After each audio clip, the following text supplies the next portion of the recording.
जी अस्सलाम वालेकुम। We have started a new course about data science from beginner to advanced level. इस course के अंदर हमने डिफरेंट चीज़ें पढ़नी हैं कि डाटा साइंस की जो फील्ड है जो कि ये बहुत डाटा साइंस की जो फील्ड है जो बहुत तेज़ से रिवॉल्विंग कर रही है, तो उसके अंदर अगर हमने कदम रखना है तो एक कंप्लीट कोर्स है विद पाइपलाइन के जो बिल्कुल बिगिनर लेवल के ऊपर है, और जिसको बिल्कुल भी कोई प्रोग्रामिंग लैंग्वेज नहीं आती, तो एक बिगिनर लेवल के ऊपर आप पाइथन के ऊपर कैसे काम करके एडवांस लेवल के ऊपर एक बहुत बड़े प्रोजेक्ट्स बना सकते हैं, और उन प्रोजेक्ट्स को फिर आप एज अ डेवलपमेंट टीम के साथ शेयर करके या उनको थोड़ा सा इम्प्रूव करके किसी फ्रीलांसिंग जगह के ऊपर उनको सेल आउट कर सकते हैं। या अगर आप स्टूडेंट हैं और अगर आप आगे अपनी डिग्री को रिसर्च लेवल पे परस्यू करना चाह रहे हैं, एमएस या पीएचडी लेवल के ऊपर, तो आप उसको कैसे यूज़ कर सकते हैं। सो डाटा साइंस का हमने एक बहुत कम्प्रिहेंसिव सी कोर्स लाइन आउटलाइन बनाई है इस कोर्स के अंदर, जिसके अंदर आप स्टार्ट से लेके एंड तक डाटा साइंस की डिफरेंट डोमेन्स वगैरह सीखेंगे। मैं इस कोर्स का इंस्ट्रक्टर हूँ, मेरा नाम ज़ुहैर अहमद है। मैं एक कंप्यूटर साइंस रिसर्चर हूँ। Through out computer science domain के साथ मेरा लिंक है, और काफ़ी अरसे से लिंक हूँ। और मैं एक रिसर्च लैब में काम करता हूँ जहाँ पर हमारे पास प्रिडिक्टिव एनालिटिक मॉड्यूल्स वगैरह बनाए जाते हैं। ये मेरा ब्लॉग है। अगर आपने लेटेस्ट रिसर्च से रेलिवेंट कोई इन्फॉर्मेशन लेनी है या मुझसे इन कांटेक्ट विद रहना है, तो ये आप कर सकते हैं। हम इस तरह डिफरेंट मशीन लर्निंग की वर्कशॉप्स करवाते हैं। ये मेरी बायो है, और इसके अंदर डिफरेंट हम आर्टिकल्स और ब्लॉग वगैरह डालते हैं। आप व्यू प्रोफाइल में जाके मेरी कंप्लीट प्रोफाइल देख सकते हैं, और अगर मुझसे एनी रिगार्डिंग ऑफ हेल्प आप रिसर्च लेवल पे ऊपर और डेवलपमेंट के ऊपर अगर आपको भी लेना चाहते हैं तो आप मुझसे ले सकते हैं। और ये एक मेरी छोटी सी प्रोफाइल है कि जो जो काम और फ्रीलांसिंग के अंदर और जो वेब डेवलपमेंट के अंदर मैंने किया है वो कर रहे हैं। रिसेंटली मैं अपनी पीएचडी कर रहा हूँ चाइना से, जो कि बिल्कुल लास्ट फेज़ के अंदर, और मेरी रिसर्च एरिया के अंदर जो मेरी कोर डोमेन है वो नेचुरल लैंग्वेज प्रोसेसिंग है। Sentiment analysis and different types की ऑफ जो ये डोमेन्स हैं इनके ऊपर मैं काम करता हूँ। Data mining, natural language processing, social network analysis, sentiment analysis, aspect extraction और इंफॉर्मेशन रिट्रीवल। वेब डेवलपमेंट और प्रोग्रामिंग के साथ मैं 7 ईयर के साथ कनेक्टेड हूँ। सो इसके अंदर अगर आपको कोई भी हेल्प चाहते हैं डाटा साइंस से रेलिवेंट, पाइथन और मशीन लर्निंग से relevant, so you can contact with me, so I can response to you. Okay, अगर कोर्स की बात की जाए तो हम प्रिडिक्टिव एनालिटिक्स के थ्रू डिफरेंट टाइप के सॉफ्टवेयर्स और लार्ज प्रोडक्ट्स बनाते हैं। जिस तरह के कुछ एनालिटिकल सिस्टम्स होते हैं जो कि हेल्थ केयर और इससे रेलिवेंट हो सकते हैं। इसी तरह हम प्रिडिक्शन सिस्टम बना सकते हैं। ये वाला हेल्थ केयर का प्रिडिक्शन सिस्टम बना हुआ है जिसके अंदर हम डिफरेंट लेवल के ऊपर प्रिडिक्शन कर सकते हैं, आया कि वो न्यूमेरिकल डाटा के ऊपर हो या कि वो इमेज बेस्ड डाटा के ऊपर हो। तो हम न्यू न्यू मॉडल बना के उनको डिप्लॉय कर सकते हैं, और डिप्लॉयमेंट के लिए आपको कोई कॉस्ट भी नहीं ज़रूरत होती। अगर इनिशियल लेवल पे आप बिगनर हैं तो ये आप जितनी भी डिप्लॉयमेंट है ये आप कर सकते हैं। इसी तरह आप अपनी प्रिडिक्शन कर सकते हैं। तो डिफरेंट टाइप के आप ये प्रिडिक्शन के मॉड्यूल्स बना के इनके ऊपर कर सकते हैं। Now we talk about our course outline, जो कि हमने एक प्रॉपर पाइपलाइन बनाई है डाटा साइंस विद पाइथन के लिए, जो बिगिनर से एडवांस लेवल के ऊपर हम सारी चीज़ों को कवर करते हैं।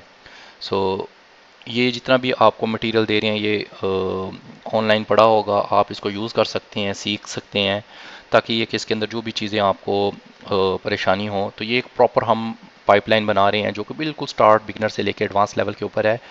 प्लस ये जो भी वीडियो रिकॉर्ड हो रही हैं ये हमारी लाइव क्लास की वीडियोस हैं, तो इसके अंदर इतनी ज़्यादा आपको एडिटिंग देखने के लिए नहीं मिलेगी। ये रॉ मटेरियल है, रॉ वीडियोस हैं, तो कहीं पर आपको डिस्टॉर्शन आती है या कोई आपको एम्बिगुअस चीज़ें हैं तो आप उसको फास्ट फॉरवर्ड करके इसको कंटिन्यू कर सकते हैं। So let's start with data science with Python.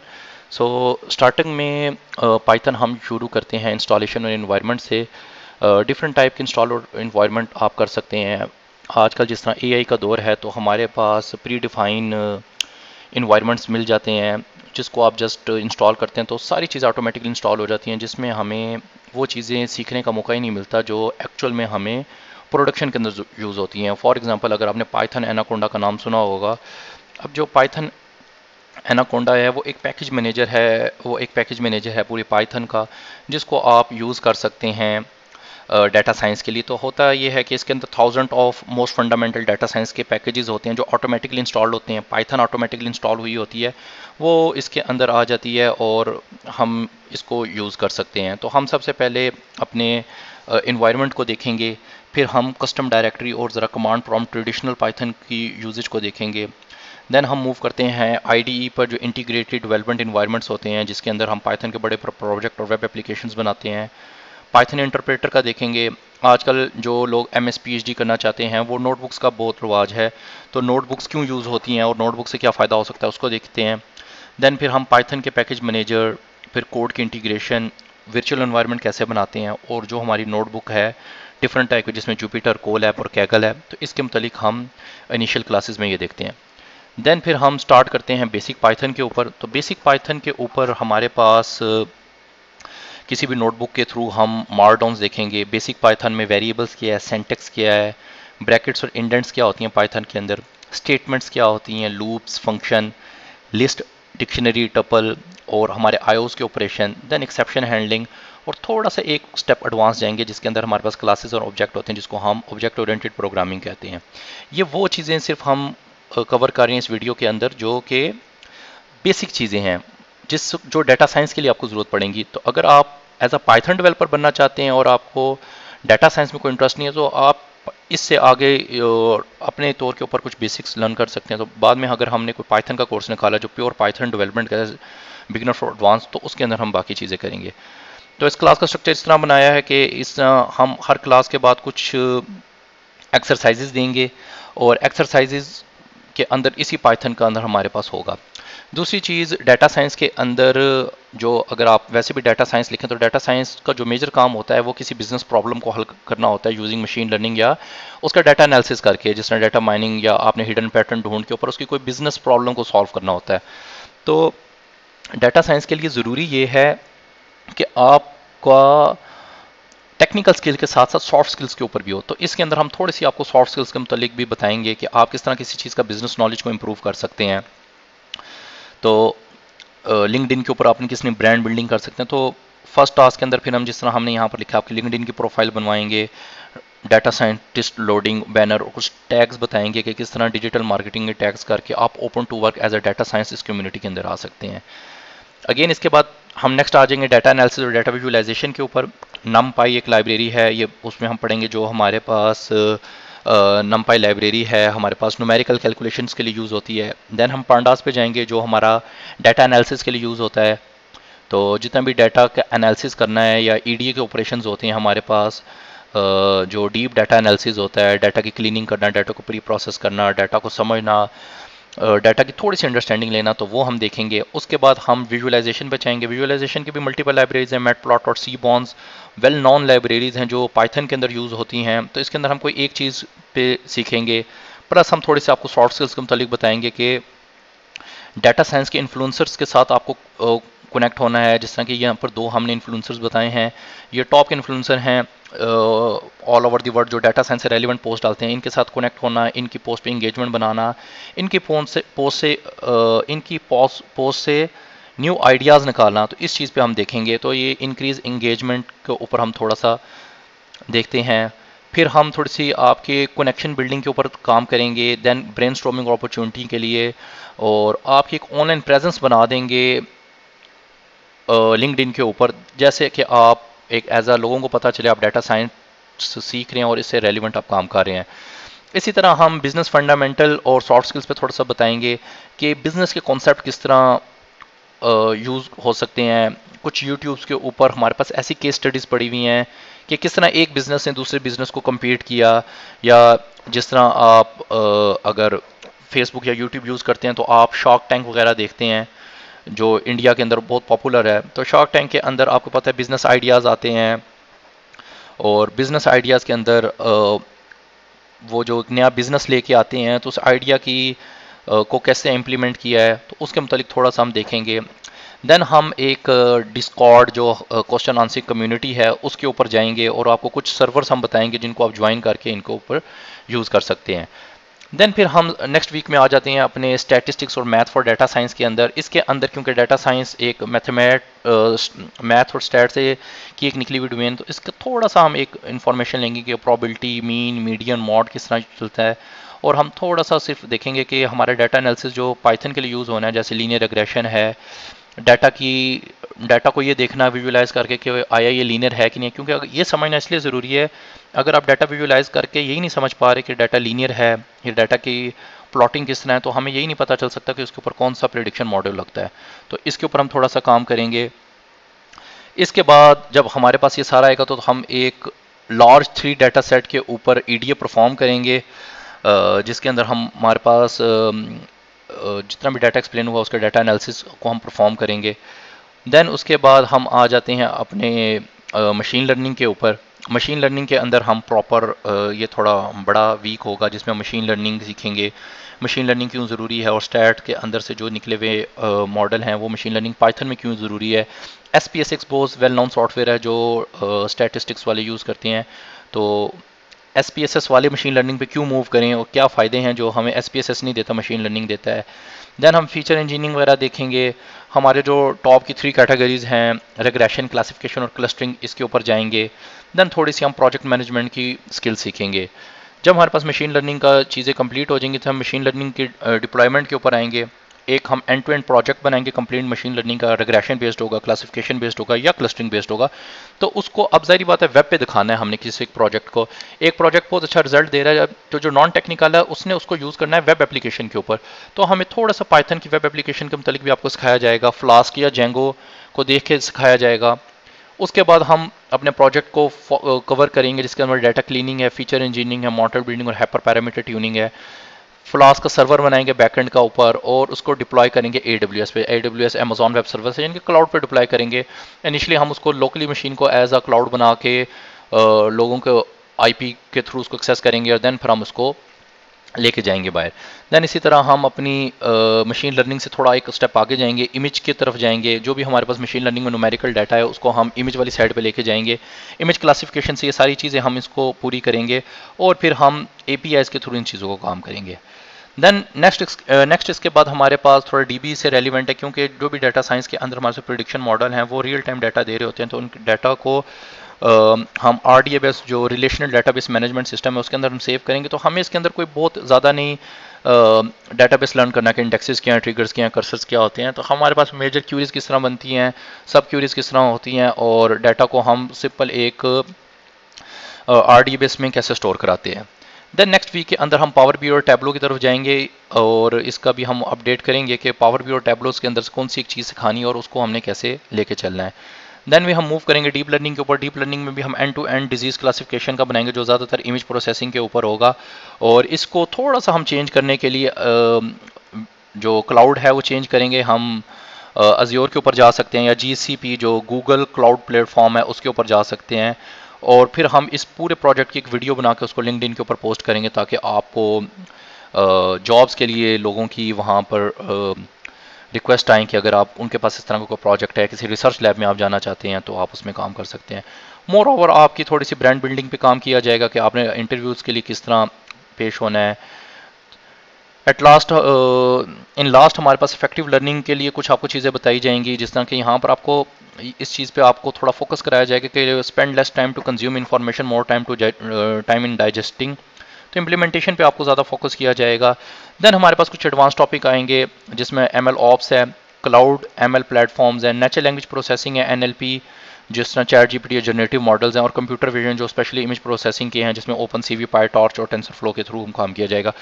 तो ये एक कम्प्रिहेंसिव सी डिटेल्ड आपको आउटलाइन बताइए कि इसके अंदर हम डाटा साइंस के विद पाइथन के अंदर हम इस तरह सिखाएंगे और ये चीज़ें हम सारी चीज़ों को कवर करेंगे। सो अगर हम यहाँ से स्ट्रेट फॉरवर्ड करें कि हम पाइथन के इंस्टॉलेशन पे आएँ, तो आपको मैंने पहले बताया था कि एनाकोंडा के अंदर तो सारी इंस्टॉलेशन खुद ही कर देते हैं, तो हमने बिल्कुल रॉ लेवल के ऊपर खुद से इंस्टॉलेशन करनी है। आपने पाइथन पे क्लिक करना है और पाइथन की वेबसाइट पे जाएंगे, डाउनलोड्स में जाएंगे, डाउनलोड पाइथन करेंगे, तो ये हमारे पास यहाँ पर पाइथन डाउनलोड होके आ जाएगी। इसको सिंपली डबल क्लिक करके नेक्स्ट नेक्स्ट करके इंस्टॉल करेंगे। मेक श्योर कि हम इसको डिफ़ॉल्ट डायरेक्टिव इंस्टॉल ना करें। हमने यहाँ पर रूट पे एक डायरेक्टरी बनाई है, यहाँ पर इसका पाथ देंगे और पाइथन इंस्टॉल कर लेंगे। पाइथन इंस्टॉल करने के बाद इसको जो यूज़ करने का तरीका है हमारे पास वो सिंपल है। हम स्टार्ट मेन्यू में जाएंगे और IDLE लिखेंगे। ये पाइथन का डिफ़ॉल्ट इंटरप्रेटर है जिसके ऊपर हम कर सकते हैं, और इसको रन करके हम डायरेक्टली पाइथन पे कुछ भी हम कर सकते हैं। अगर मैं प्रिंट अपना नाम प्रिंट ज़ुहैर करता हूँ तो अब ये देख सकते हैं कि इसके अंदर हमारे पास ये प्रिंट ज़ुहैर आ गया। तो ये इसके अंदर आप पाइथन के सिंपल ऑपरेशन परफॉर्म कर सकते हैं। पाइथन जो लैंग्वेज यूज़ करने का सबसे बड़ा फ़ायदा ये है कि इसके कोई इंपोर्ट की ज़रूरत नहीं पड़ती। इनिशियल लेवल के ऊपर कोई आपको ज़्यादा समझने की ज़रूरत नहीं पड़ती। बहुत इजी लेवल पर नॉन टेक्निकल लोग भी इसको इजीली समझ सकते हैं। तो अगर मैं 3 बेनिफिट की बात करूं पाइथन की, एक तो ये है कि ओपन सोर्स लैंग्वेज है, आपको कोई भी लाइसेंस की ज़रूरत नहीं है। लिनक्स, यूनिक्स, विंडोज़ जिस मर्जी के ऊपर आप चला सकें। हाई लेवल लैंग्वेज है, oops object oriented programming language के सारे कॉन्सेप्ट इसके अंदर आते हैं। यूज़र फ्रेंडली डाटा स्ट्रक्चर्स हैं, और सबसे नंबर ऑफ लाइब्रेरीज हैं, बहुत ज़्यादा लाइब्रेरीज हैं, तो आप इसको ईजिली यूज़ कर सकते हैं।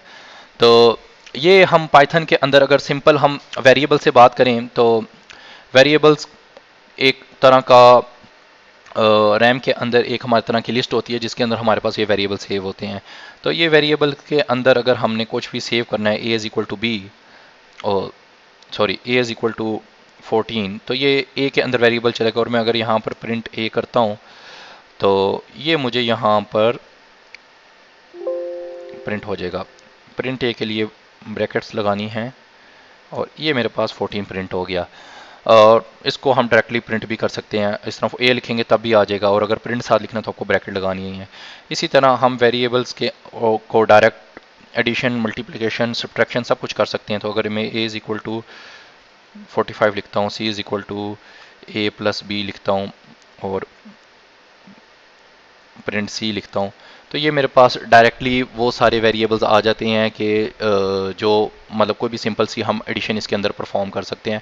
सो इसके अंदर हमें कोई इस तरह बताना नहीं पड़ता। जो प्रोग्रामिंग लैंग्वेज से आ रहे हैं, जो न्यूमेरिकल वैल्यू होती है उसको इंटीजर कहते हैं, जो डेसिमल में वैल्यू होती है उसको हम फ्लोट कहते हैं। इसी तरह जो हमारे पास होती है स्ट्रिंग की वैल्यू या कोई करेक्टर होता है जिसमें इंग्लिश में, तो हम उसको हम प्रॉपर एक स्ट्रिंग के अंदर सेव कराते हैं। जो कम्बिनेशन ऑफ करेक्टर्स होता है वो हमारा किसी एक स्ट्रिंग के अंदर सेव हुआ होता है। तो अगर ये हमने इसके अंदर सिंपली करना हो कि जी एक हाउस है और उसका रेंट इतना है और उसके जो गैस का यूजेज है, मतलब इन पैसे पॉइंट में आ रहा है, और जो उसके अंदर ग्रॉसरीज वगैरह का आ रहा है बिल, वो भी हमारे पास कुछ इस तरह आ रहा है। तो ये हमारे पास सारा आ गया। तो अगर हमने डायरेक्टली प्रिंट करना हो रेंट को तो हम डायरेक्टली इस तरह प्रिंट कर सकते हैं, तो ये मेरे पास आता है। और अगर हमने सारी चीज़ को टोटल करना हो तो total is equal to rent plus gas plus gross, जो ग्रॉसरीज वगैरह है, सॉरी GROC था, मैंने S लिख दिया, TOTAL, total is equal to rent plus gas plus GROC। तो ये टोटल में आ गया। मैं यहाँ पर अब टोटल को प्रिंट कर लेता हूँ। तो ये मेरे पास इस तरह पॉइंट्स के अंदर भी ये ऑटोमेटिकली, हमें कोई बताने की ज़रूरत नहीं पड़ती कि डेसिमल है, फ्लोट है, या ऑटोमेटिकली हमारी जो भी वैल्यू स्टोर होती है उसको देखता है और उससे रेलिवेंट हमारे पास इंफॉर्मेशन हमें दे देता है। तो वेरिएबल्स को नाम देने का कोई रूल है? आप किसी नंबर से या किसी स्पेशल करेक्टर से वेरिएबल को स्टार्ट नहीं कर सकते। आपके पास प्रॉपर एक नेम होना चाहिए इंग्लिश का, या कोई स्ट्रिंग का वैल्यू होनी चाहिए जिसको हम वेरिएबल्स का नेम दे सकते हैं। नो, अगर हम नंबर्स की डायरेक्ट बात करें तो इसमें आप डायरेक्ट इस तरह नंबर्स पे हम जा सकते हैं। डायरेक्ट ये एडिशन परफॉर्म करता है। आप इसको इस तरह करेंगे तो माइनस में आंसर दे रहा है। 3 डिवाइडेड बाई 5 तो ये 0.6 दे रहा है। 4 मल्टीप्लाई बाय 5 तो ये इस तरह डायरेक्ट आंसर दे रहा है। तो हमें कोई भी इसके अंदर ऑपरेशन, जो भी बेसिक मैथ्स के ऑपरेशन है वो ये हमें दे देता है। अगर आपने किसी का रिमाइंडर फाइंड करना हो तो परसेंटेज का निशान है जो डिवीजन में रिमाइंडर आता है, तो ये अगर आप डिवाइड करते हैं तो ये आपको आता है। अगर आपने किसी चीज़ की पावर लेनी हो, जिस तरह 3 मल्टीप्लाई बाई 3 तो हमारे पास 9 है। तो अगर मैं इसकी पावर लेता हूँ 3 की पावर 2 तो भी 9 आता है, तो आप डबल स्टैरिक का यूज़ करके पावर दे सकते हैं। तो ये हम पावर के लिए डबल स्टैरिक भी इसके अंदर इजीली यहाँ पर यूज़ कर सकते हैं। तो ये आप नंबर्स के अंदर मतलब सिंपली इसके अंदर आप काम कर सकते हैं। और बहुत दफ़ा ये होता है कि हमारे पास वैल्यूज़ जो डेसिमल में आती हैं वो बहुत बड़ी बड़ी आ रही हैं, तो उसको राउंड ऑफ करने के लिए कुछ मेथड्स हैं। जैसे कि अगर फॉर एग्ज़ाम्पल मेरे पास किसी चीज़ का डिस्टेंस है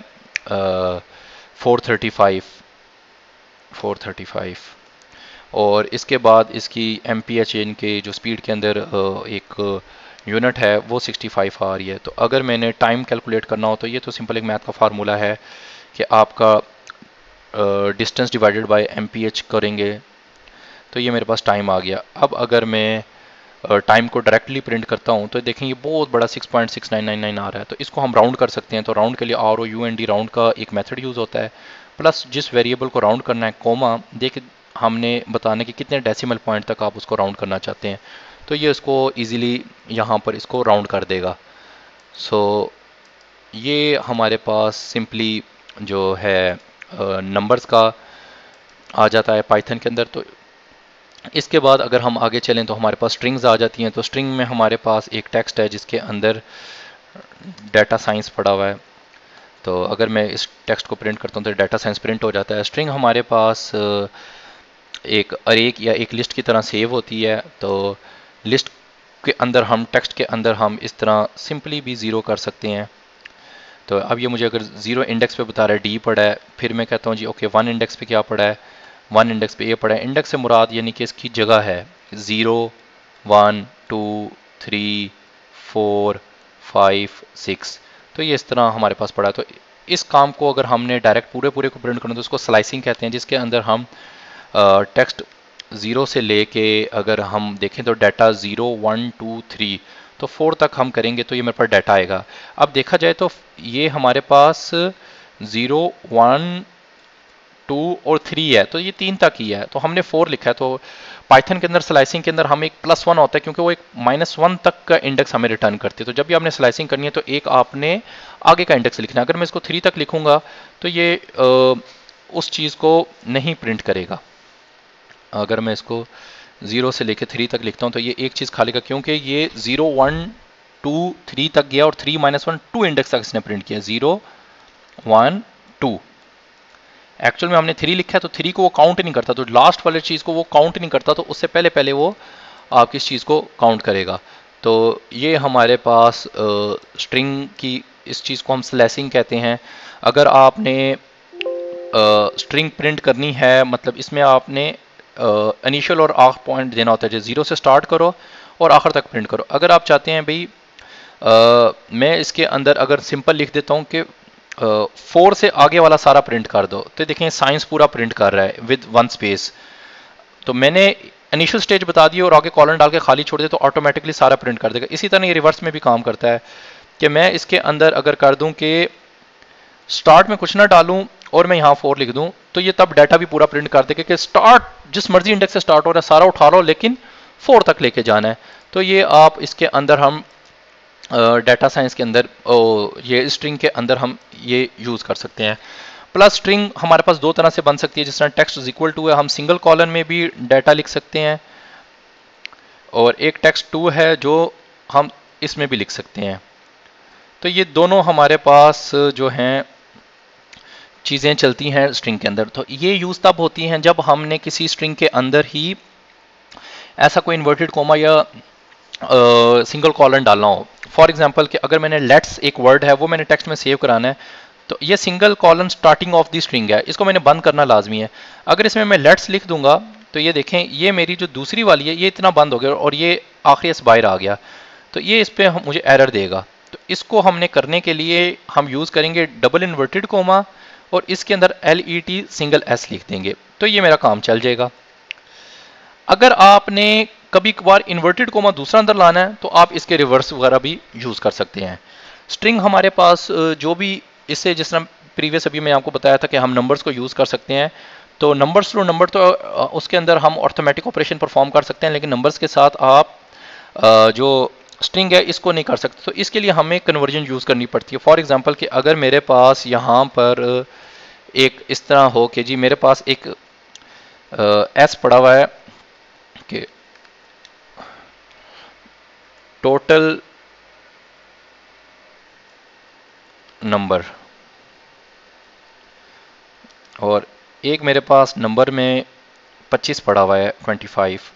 तो अगर मैंने इन दोनों को मतलब प्लस करके जो कन्गैट करके या इकट्ठा प्रिंट कराना हो एक ही तरह में, तो मैं एस प्लस नंबर करूँगा तो ये एक्चुअल में इन दोनों को प्लस करने की करेगा, जो कि मुझे एरर दे देगा, क्योंकि जो ओहो sorry print S plus N O, ये एक्चुअल सही एरर है, वो तो एन यू एम था ही नहीं, एक्चुअली एन ओ था। तो वो कह रहा है कि आप कन्गैट इस तरह नहीं कर सकते, 2+2 को तो आप करते हैं प्लस हो जाता है, अगर दो स्ट्रिंग हो उनको प्लस करें तो वो आपस में जुड़ जाएंगी। फॉर एग्जाम्पल मेरे पास एक मैंने ऊपर जो दो टेक्स्ट 1 और टेक्स्ट 2 रखा है, तो मैं अगर टेक्स्ट प्लस टेक्स्ट 2 करता हूँ तो ये मेरे पास लेट्स और डाटा आपस में जुड़ के आ गया। अब ऊपर वाले केस में एक एस के अंदर मेरे पास स्ट्रिंग है और एक में नंबर है, तो ये जो नंबर है इसको स्ट्रिंग में कन्वर्ट करना है। तो इसको कन्वर्ट करने के लिए हमारे पास कास्टिंग का मेथड होता है, तो हम एस प्लस नंबर करेंगे तो ये मुझे एरर दे रहा है, S plus S T R लिख के जो नंबर है उस नंबर को भी हम स्ट्रिंग में कन्वर्ट कर लेंगे, तो यह मुझे बता रहा है कि जी टोटल नंबर 25। तो इस तरह हमारे पास डिफरेंट टाइप की कास्टिंग होती है जो कि हम उसको इसके अंदर यूज़ कर सकते हैं। देन हमारे पास यही सारा काम हमने जो IDLE में किया है यही काम हम CMD में भी कर सकते हैं, और CMD के अंदर हमने सिंपल लिखना है पाइथन, और पाइथन के अंदर भी देखें ये हमारे पास आ गया, तो ये हम सारा काम अपना जो है CMD के अंदर भी कर सकते हैं। तो ये CMD के अंदर भी हमारे पास इसका सिंपल आता है, और अगर आपने इसमें से एग्जिट करना हो तो हम एग्जिट कर सकते हैं। तो इसके अंदर भी आप यूज़ कर सकते हैं, आपने सिर्फ पाइथन लिखना है। IDEL लिखेंगे तो आपको पाइथन लिखने की ज़रूरत नहीं है, आप डायरेक्टली उसके अंदर आ जाएंगे। अब ये ज़रा देखें और यहाँ पर पाइथन देखें, ये हमारे पास सिंपली आ गया ये इस तरह, और इन दोनों में देखें ये दोनों सेम चीज़ हैं। यहाँ पर सिर्फ हमें पाइथन लिखना पड़ा है, लेकिन ये IDLE और ये हमारे पास सेम चीज़ के अंदर आ जाते हैं। ओके, अब हमारे पास यहाँ पर एक स्ट्रिंग के बाद नई चीज़ आती है जिसको हम लिस्टिंग कहते हैं। लिस्ट एक स्ट्रिंग की तरह ही है। स्ट्रिंग हमारे पास टेक्स्ट के अंदर एक चीज़ आ रही थी,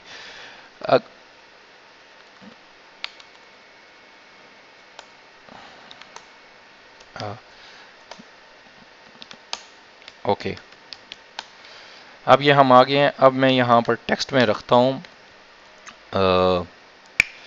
डाटा, और एक टेक्स्ट 2 बनाता हूँ साइंस।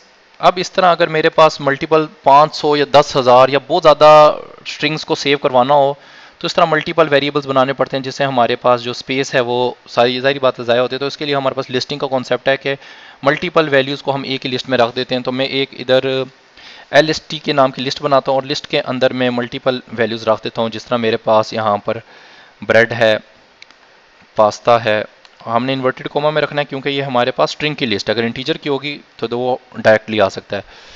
और मेरे पास कुछ पास्ता आ गया, ब्रेड आ गया और एग्स आ जाते हैं। तो ये मैं अगर इसको LST को प्रिंट करता हूँ तो ये मेरे पास पूरी लिस्ट बन गई है। तो ये जो हम लिस्ट है ये बाय डिफ़ॉल्ट 0 इंडेक्स से लेके हमारे पास यूज़ होती है तक। सिंपली उसी तरह जिस हम स्ट्रिंग है इसको भी हम बाय इंडेक्स के थ्रू कॉल कर सकते हैं, लिस्ट 0, लिस्ट 1। तो ये हमारे पास इस तरह कॉल हो सकती है। तो ये हमारे पास इस तरह 0 इंडेक्स से लेके हमारे पास इस तरह होती है। आपने किसी इंडेक्स के ऊपर किसी स्पेसिफिक चीज़ को अपडेट करना हो तो वो भी आप कर सकते हैं। जिस तरह मैं पास्ता की जगह मैं यहाँ पर कुछ और लिख देता हूँ कि जी चिप्स लिख देता हूँ। तो अब मैं LST को प्रिंट करता हूँ तो मेरे पास वो जो जगह है उस स्पेसिफिक इंडेक्स पे वो हमारे पास वहाँ पर ये चीज़ अपडेट हो गया है। इसी तरह जो आपको स्लाइसिंग कॉन्सेप्ट बताया था, हम लिस्ट के अंदर भी स्लाइसिंग लगा सकते हैं कि मुझे 0 इंडेक्स से लेके 2 तक सारे चाहिए। तो अब देखिए मैंने 0 से 2 तक किया तो आपको पता था -1 में चलता है, तो इसने 2 किए, यानी कि 0 इंडेक्स प्रिंट किया और 1 इंडेक्स प्रिंट किया। अगर आपको सबसे लास्ट आइटम लेके आना है तो आप -1 करेंगे, तो इंडेक्स के अंदर जो भी लास्ट होगा वो ऑटोमेटिकली एलिमेंट प्रिंट हो जाएगा, तो हमें लास्ट इंडेक्स फिर बताने की जरूरत नहीं पड़ती। इसी तरह हमारे पास डिफरेंट मेथड्स हैं लिस्ट के लिए, और वो मेथड इस तरह हैं कि हम अगर अपेंड का एक वर्ड यूज़ करते हैं, अपेंड आई थिंक इस तरह है कि लिस्ट के एंड के ऊपर, ये तो मैंने जो आपको अपडेट वाला बताया तो हम स्पेसिफिक जगह के ऊपर करते हैं। इसी तरह हम लिस्ट के एंड के ऊपर भी अगर हमने कुछ करना हो तो लिस्ट डॉट अपेंड हम डालते हैं, और इसके अंदर हम कोई भी चीज़ डाल सकते हैं, जिस तरह मैंने लेज लिख देता हूँ, और अब मैं LST करता हूँ। तो लिस्ट के बिल्कुल एंड के ऊपर हमारे पास अपेंड का जो मेथड है, लिस्ट के एंड के ऊपर कोई भी एक नया एलिमेंट हमने डालना हो, अपेंड करना हो, वो बिल्कुल हमारे लास्ट के ऊपर हो जाता है। इसी तरह आपने देख लिया, अगर हमने किसी चीज़ को अपडेट करना हो तो हमें प्रॉपर उसका इंडेक्स नंबर देना पड़ता है, और जिस तरह 0 है और इज इक्वल टू करके कुछ, तो ये उसको रिप्लेस कर देता है, अपेंड से वो लास्ट पे आता है। अगर आपने किसी स्पेसिफिक इंडेक्स की जगह इंसर्शन करनी हो, यानी कि मैं ब्रेड और चिप्स के दरमियान में इंसर्शन करना चाह रहा हूँ, तो उसके लिए इंसर्ट का मेथड है LST डॉट इंसर्ट। अब आपको इंडेक्स नंबर भी बताना है कि फर्स्ट इंडेक्स के ऊपर देखें ब्रेड 0 है तो फर्स्ट इसके बाद है, तो यहां पर मैं कहता हूं आप बटर एंटर कर दो, BUTTER, ये मैंने बटर एंटर कर दिया। तो ये आप उसको एक स्पेसिफिक इंडेक्स की जगह भी आप इसको यूज कर सकते हो। सेम इसी तरह आपने दो लिस्ट को जोड़ना हो तो आपको मैंने बताया था प्लस, जिस तरह दो स्ट्रिंग को जोड़ते हैं इसी तरह हम दो लिस्ट को भी जोड़ सकते हैं। फॉर एग्जाम्पल मैं एक लिस्ट 2 बनाता हूं जिसके अंदर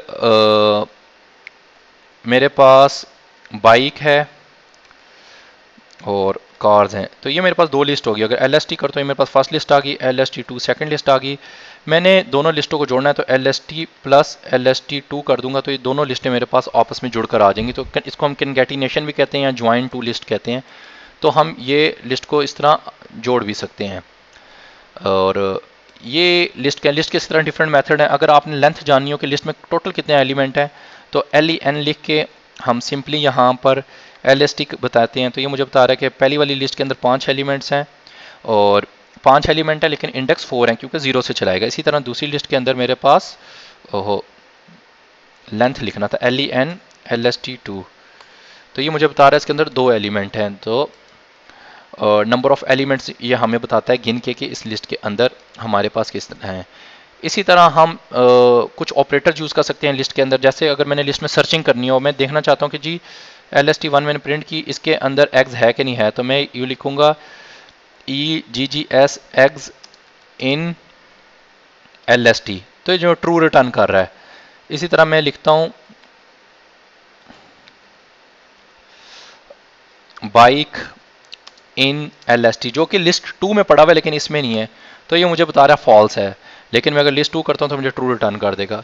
तो हम लिस्टिंग के थ्रू ये ऑपरेशन भी परफॉर्म कर सकते हैं। ओके जी, ये हमारे पास लिस्टिंग हो गई है। और नेक्स्टली हमारे पास चीज़ आती है इसके अंदर IDE का काम हमारे पास आता है। और IDE का काम हमारे पास आता है जी कि हम IDE क्यों यूज़ करते हैं। डिफरेंट टाइप्स के IDE हैं पाइथन के लिए। एक IDE है हमारे पास जिसको हम एक्चुअली IDE होता है जहाँ पर हम पाइथन का एक इंटीग्रेटेड डेवलपमेंट इन्वायरमेंट होता है। तो पाइचार्म एक वेल नोन IDE है। तो इसको समझने के लिए आप थोड़ा सा यहाँ गौर कीजिएगा कि IDE कैसे है और ये किस तरह चलता है। तो मैं यहाँ पर अगर इंसर्ट करता हूँ तो ये मैंने एक यहाँ पर स्टेम बनाया। एक मेरे पास पाइथन को परफॉर्म करने के डिफरेंट तरीके। एक तो ये मैंने CMD IDLE में अपनी पाइथन को चलाया जो मैंने अभी दिखाया। नेक्स्ट स्टेप IDE है और एक स्टेप है नोटबुक्स। अब क्वेश्चन ये पैदा होता है कि हमने कहाँ पर IDE यूज़ करना है, कहाँ पर CMD से हमारा काम चल जाएगा और कहाँ पर हमारे पास नोटबुक्स है। अगर तो आपने कोई एक स्क्रिप्ट है और उसके अंदर सारा काम हो रहा है और खाली उसको ही चलाना है तो हम CMD को यूज़ करेंगे। ये ज़्यादातर हम प्रोडक्शन सर्वर्स, क्योंकि लाइट वेट है और अगर सिक्योरिटी वाइज भी है कि कोई भी इसके अंदर हमारा कोड नहीं देख सकता, सिर्फ एक स्क्रिप्ट पड़ी है जो कि इनक्रिप्टेड या डिक्रिप्टेड फॉर्म में पड़ी हुई है, तो हम इसको यूज़ कर सकते हैं। IDE हमने डेवलपमेंट